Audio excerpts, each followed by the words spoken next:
एक सुंदर गां थिला चंद्रपुर। सेठारे राजू नामक एक छोट छुआ रहुथिला। से अनेक चलाक और दयालु थिला।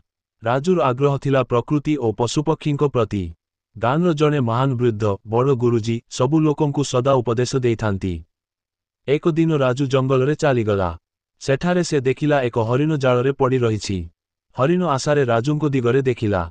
राजू तुरंत जाल फाड़ी हरिण को मुक्त कला। हरिण झाड़ुआ चक्षुरे राजूंको प्रति कृतज्ञता व्यक्त करी दूरकू दौड़ीगला।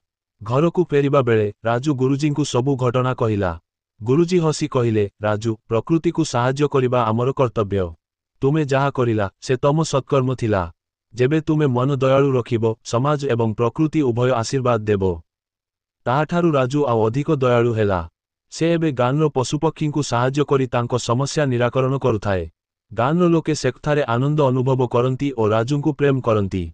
शिक्षा, दया और साहाय्य आमकु समाजरे सर्वदा महत्व देइथाए।